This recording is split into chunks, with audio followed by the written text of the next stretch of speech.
بسم الله الرحمن الرحيم حميم تنزيل الكتاب من الله العزيز الحكيم அத்தியாயம் அல் ஜாசியா மக்காவில் அருளப்பட்டது. வசனங்கள் 37. அளவிலா கருணையும் இணையிலா கிருபையும் உடைய அல்லாஹுவின் திருப்பெயரால். ஹாமீம். இந்த வேதம் வல்லமை மிக்கவனும் நுண்ணறிவாளனுமாகிய அல்லாஹுவிடமிருந்து இறக்கி அருளப்பட்டதாகும்.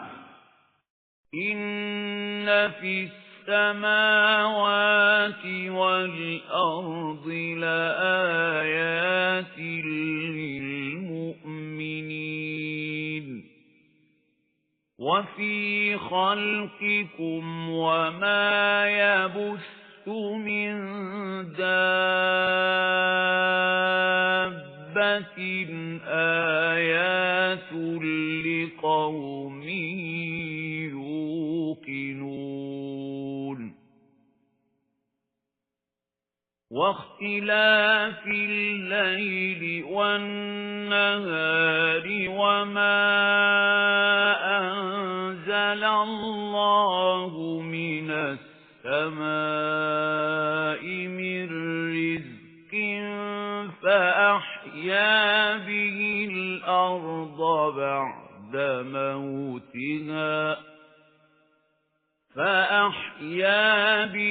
الأرض بعد موتها وتصريف الرياح آيات لقوم يعقلون تلك آيات الله نتلوها عليك بالحق فبأي حديث بعد الله وآياته يؤمنون. உண்மை யாதெனில் இறை நம்பிக்கையுள்ளவர்களுக்கு வானங்களிலும் பூமியிலும் எண்ணற்ற சான்றுகள் உள்ளன. மேலும் உங்களை படைப்பதிலும் பூமியில் அல்லாஹு பரப்பியிருக்கின்ற உயிரினங்களிலும் உறுதி கொள்ளும் மக்களுக்கு பெரும் சான்றுகள் உள்ளன. இரவும் பகலும் வேறுபட்டு இருப்பதிலும் அல்லாஹு வானத்திலிருந்து மழையை இறக்கி பிறகு அதனை கொண்டு இறந்து போன பூமியை உயிர்ப்பிப்பதிலும் மேலும் காற்றுகளின் சுழற்சியிலும் அறிவை பயன்படுத்தும் மக்களுக்கு பல்வேறு அத்தாட்சிகள் உள்ளன. இவை அல்லாஹுவின் அத்தாட்சிகள். இவற்றை உம்மிடம் நாம் மிகச் சரியாக எடுத்துரைத்துக் கொண்டிருக்கின்றோம். இனி அல்லாஹுவுக்கும் அவனுடைய வசனங்களுக்கும் பிறகு இவர்கள் எந்த விஷயத்தின் மீது நம்பிக்கை கொள்ளப் போகிறார்கள்?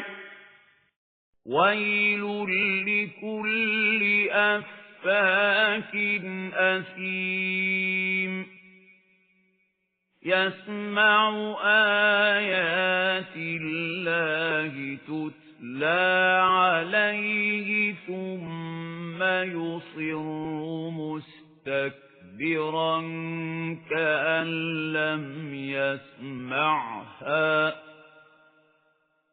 فبشره بعذاب أليم. وإذا علم من آياتنا شيئا اتخذها هزوا أولئك لهم عذاب مهين من ورائهم جهنم ولا يغني عنهم ما كسبوا شيئا ولا ما اتَّخَذُوا مِن دُونِ اللَّهِ أَوْلِيَاءَ وَلَهُمْ عَذَابٌ عَظِيمٌ. பொய்யனாகவும் கெட்டவனாகவும் உள்ள ஒவ்வொரு மனிதனுக்கும் அழிவுதான். அவன் முன்னிலையில் ஓதி காட்டப்படும் இறைவசனங்களை அவன் செவியேற்கிறான். பிறகு முழு ஆணவத்துடன் தன் நிராகரிப்பில் அவன் பிடிவாதமாயிருக்கின்றான். அவ்வசனங்களை அவன் செவியேற்காதது போன்று இத்தகைய மனிதனுக்கு துன்புறுத்தும் வேதனையை பற்றிய நற்செய்தியை அறிவித்துவிடும். நம்முடைய வசனங்களிலிருந்து ஏதேனும் ஒரு விஷயத்தை அவன் தெரிந்து கொள்ளும் போது அதனை பரிகாசமாய் ஆக்கிக் கொள்கிறான். இத்தகையோர் அனைவருக்கும் இழிவு தரும் வேதனை இருக்கிறது. அவர்களுக்கு எதிரில் நரகம் உள்ளது. உலகில் அவர்கள் சம்பாதித்தது எதுவும் எந்த பயனும் அவர்களுக்கு அளிக்காது. அல்லாஹுவை விட்டுவிட்டு இவர்கள் யாரை பாதுகாவலர்களாய் எடுத்துக் கொண்டிருக்கிறார்களோ அவர்களாலும் எதுவும் செய்ய முடியாது. மேலும் அவர்களுக்கு மாபெரும் வேதனை இருக்கிறது. هَذَا هُدًى وَالَّذِينَ كَفَرُوا بِآيَاتِ رَبِّهِمْ لَهُمْ عَذَابٌ مِّن رِّجْزٍ أَلِيمٌ. இந்த குர்ஆன் முற்றிலும் நேர்வழியாய் திகழ்கின்றது. தங்கள் இறைவனின் வசனங்களை ஏற்க மறுத்தவர்களுக்கோ பெரும் வேதனை தரும் தண்டனை இருக்கிறது. அல்லாஹு அல்லதீ சخر لكم البحر لتجري الفلك فيه بأمره ولتبتغوا من فضله ولعلكم تشكرون. وَسَخَّرَ لَكُم مَّا فِي السَّمَاوَاتِ وَمَا فِي الْأَرْضِ جَمِيعًا مِّنْهُ إِنَّ فِي ذَلِكَ لَآيَاتٍ لِقَوْمٍ يَتَفَكَّرُونَ. அல்லாஹுதான் உங்களுக்கு கடலினை வசப்படுத்தி தந்தான். அவனது கட்டளைப்படி கப்பல்கள் அதில் செல்வதற்காகவும் நீங்கள் அவனது அருளை தேடுவதற்காகவும் மேலும் நீங்கள் நன்றி செலுத்துவோராக திகழ்வதற்காகவும் வானங்கள் மற்றும் பூமியின் அனைத்தையுமே உங்களுக்கு அவன் வசப்படுத்தி கொடுத்தான். அனைத்தையும் தன் சார்பாகவே செய்தான். சிந்திக்கக்கூடிய மக்களுக்கு சின்னமாக இதில் பெரும் சான்றுகள் இருக்கின்றன. قُلْ لِلَّذِينَ آمَنُوا يَغْفِرُوا لِلَّذِينَ لَا يَرْجُونَ أَيَّامَ اللَّهِ لِيَجْزِيَ قَوْمًا بِمَا كَانُوا يَكْسِبُونَ. مَنْ عَمِلَ صَالِحًا فَلِنَفْسِهِ وَمَنْ أَسَاءَ فَعَلَيْهَا ثُمَّ إِلَى رَبِّكُمْ تُرْجَعُونَ. நபியே, இறை நம்பிக்கையாளர்களிடம் நீர் கூறிவிடும், யார் அல்லாஹ்விடமிருந்து கெட்ட நாள் வருவது பற்றி எந்த எதிர்பார்ப்பும் இல்லாதிருக்கின்றார்களோ அவர்களின் நடவடிக்கைகளை கண்டுகொள்ளாது விட்டுவிடுங்கள். ஒரு சமுதாயத்திற்கு அவர்கள் சம்பாதித்ததற்கான கூலியை அல்லாஹ் கொடுப்பதற்காக. ஒருவர் ஏதேனும் நற்செயல்கள் செய்தால் அவற்றை அவர் தமக்காகவே செய்து கொள்கிறார். ஒருவர் ஏதேனும் தீய செயல் செய்தால் அவற்றின் விளைவை அவரே அனுபவிப்பார். பின்னர் நீங்கள் அனைவரும் உங்கள் அதிபதியிடமே திரும்ப கொண்டு செல்லப்பட இருக்கின்றீர்கள். وَلَقَدْ آتَيْنَا بَنِي إسرائيل الكتاب والحكم والنبوة ورزقناهم من الطيبات وفضلناهم على العالمين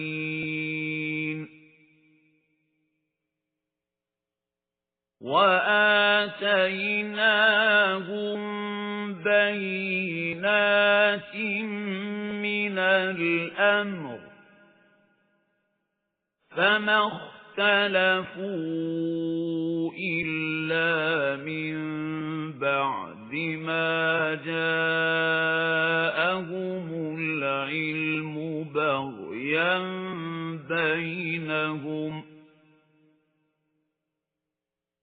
إن ربك يقضي بينهم يوم القيامة فيما كانوا فيه يختلفون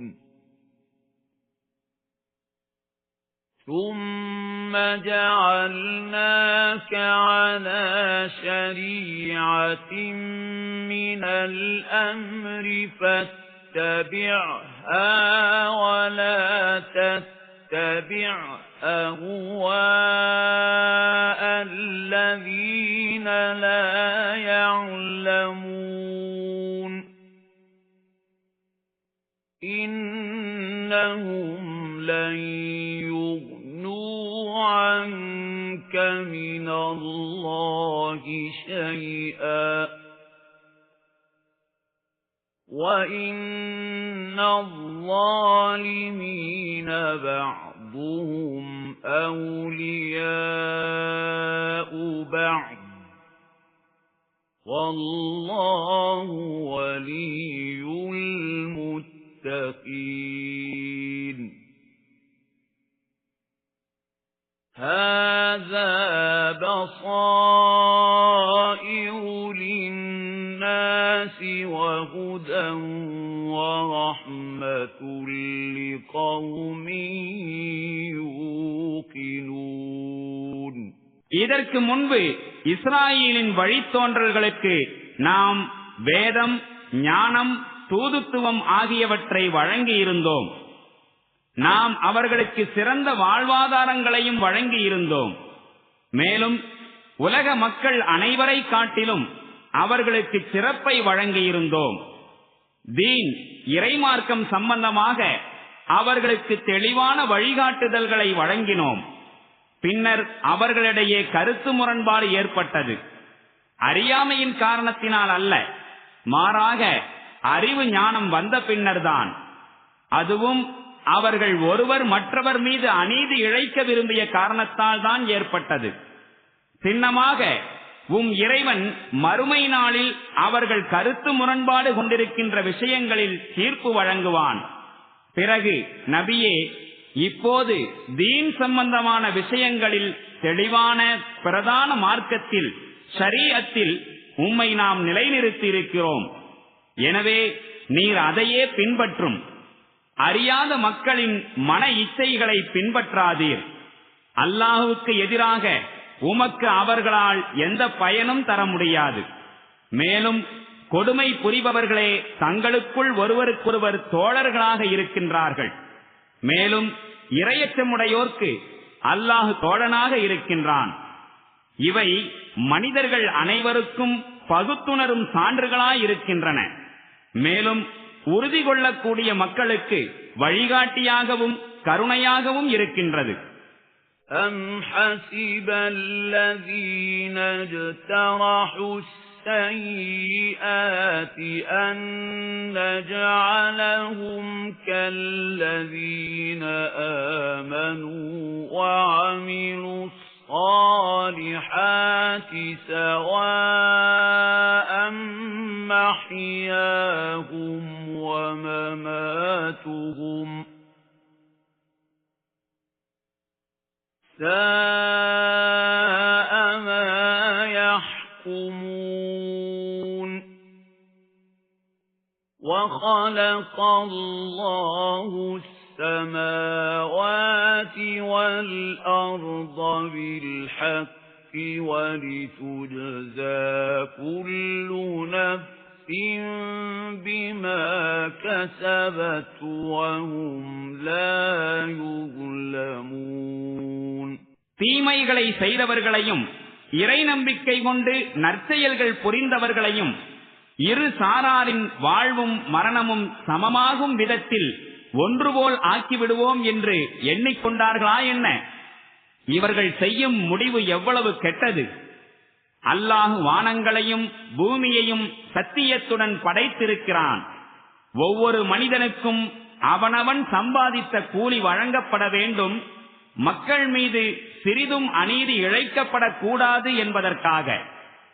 أَفَرَأَيْتَ مَنِ اتَّخَذَ إِلَٰهَهُ هَوَاهُ وَأَضَلَّهُ اللَّهُ عَلَىٰ عِلْمٍ وَخَتَمَ عَلَىٰ سَمْعِهِ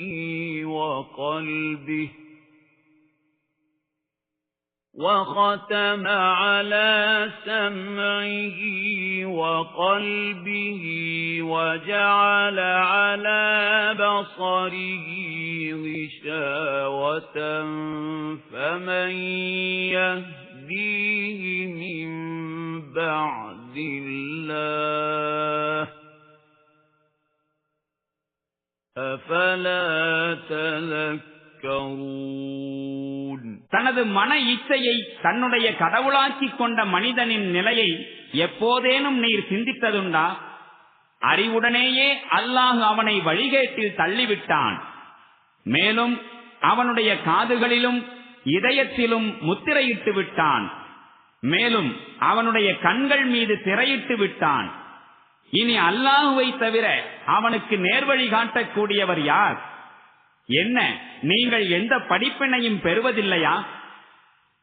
وَقَالُوا مَا هِيَ إِلَّا حَيَاتُنَا الدُّنْيَا نَمُوتُ وَنَحْيَا وَمَا يُهْلِكُنَا إِلَّا الدَّهْرُ وَمَا لَهُم بِذَلِكَ مِنْ عِلْمٍ إِنْ هُمْ إِلَّا يَظُنُّونَ وَإِذَا تُتْلَى عَلَيْهِمْ آيَاتُنَا بَيِّنَاتٍ مَا كَانَ حُجَّتَهُمْ إِلَّا أَنْ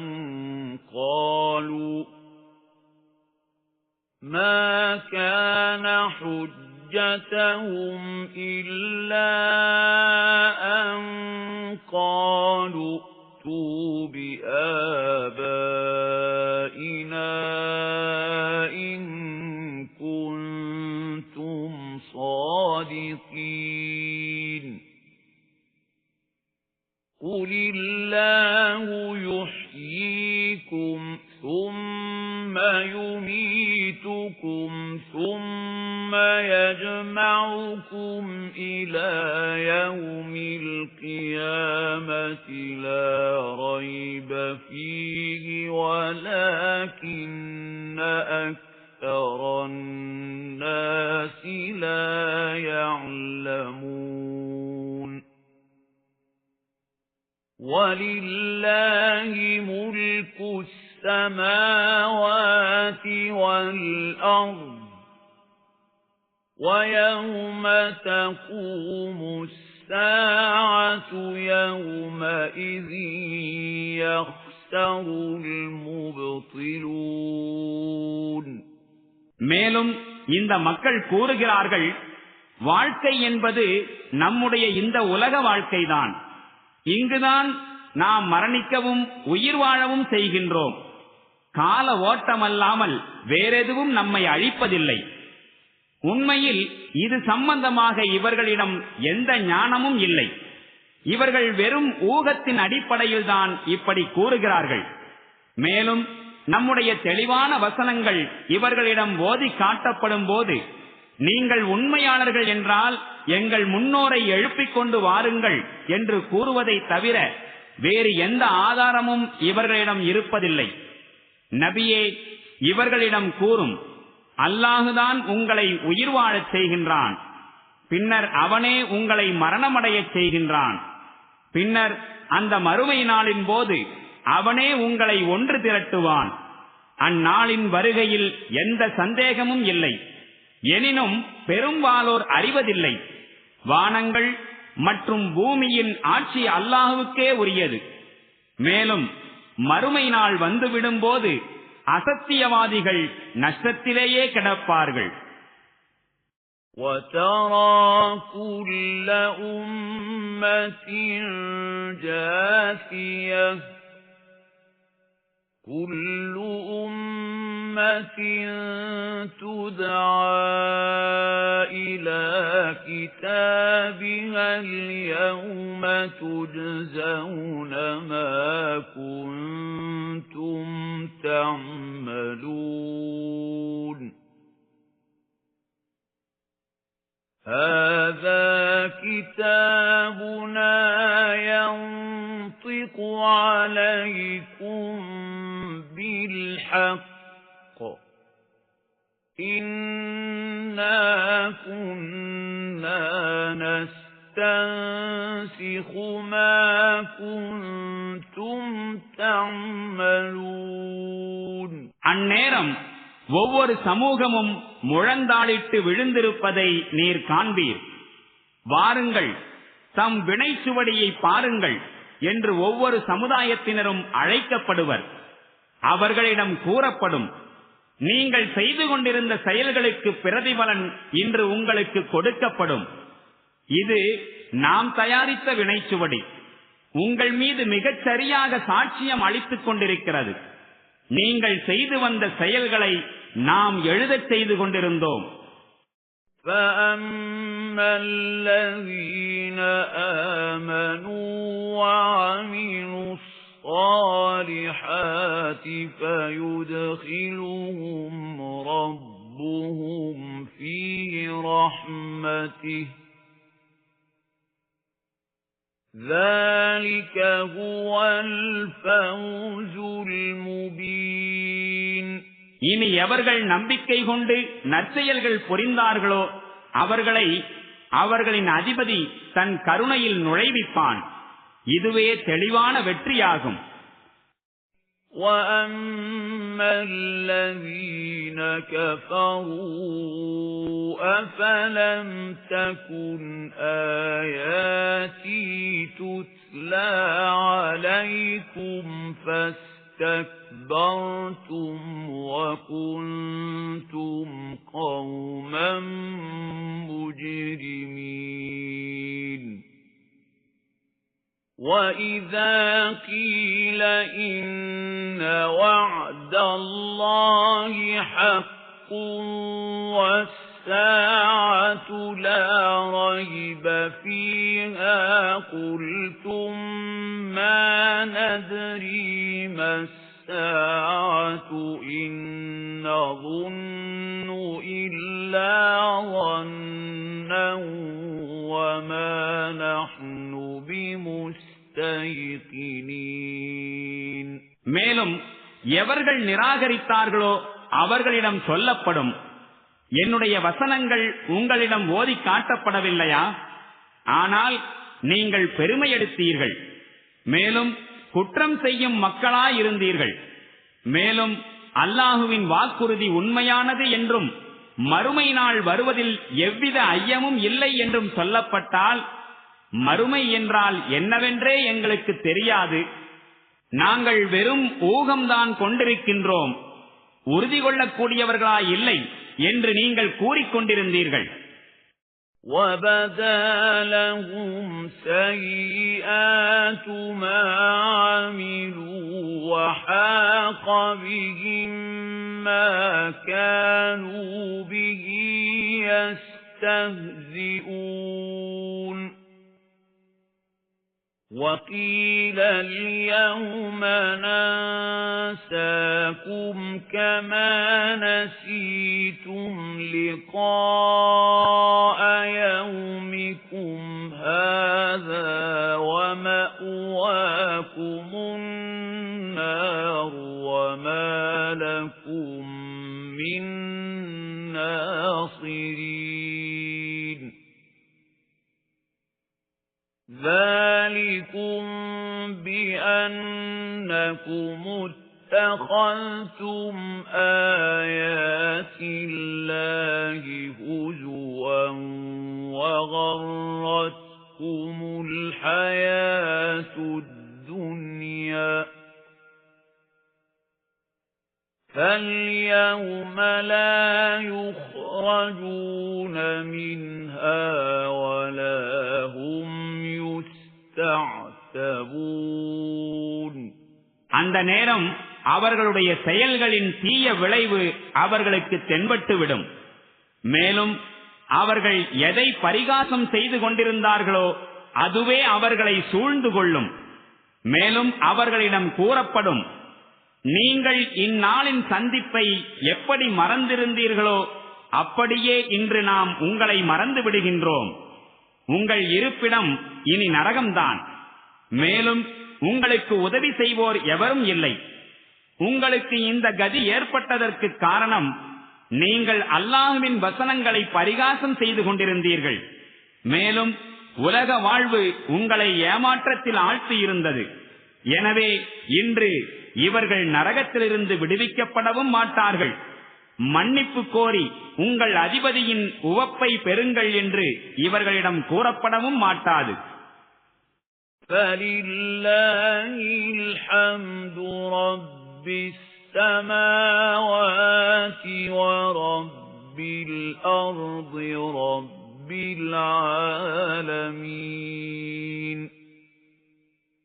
وَلَهُ الْكِبْرِيَاءُ فِي السَّمَاوَاتِ وَالْأَرْضِ وَهُوَ الْعَزِيزُ الْحَكِيمُ வானங்கள் மற்றும் பூமியின் அதிபதியும் அகிலத்தார் அனைவரையும் பரிபாலிப்பவனுமாகிய அல்லாஹுவுக்கே புகழ் அனைத்தும். வானங்களிலும் பூமியிலும் பெருமை அவனுக்கே உரியதாகும். மேலும் அவன் மிகவும் வல்லமை மிக்கவனாகவும் நுண்ணறிவாளனாகவும் இருக்கின்றான்.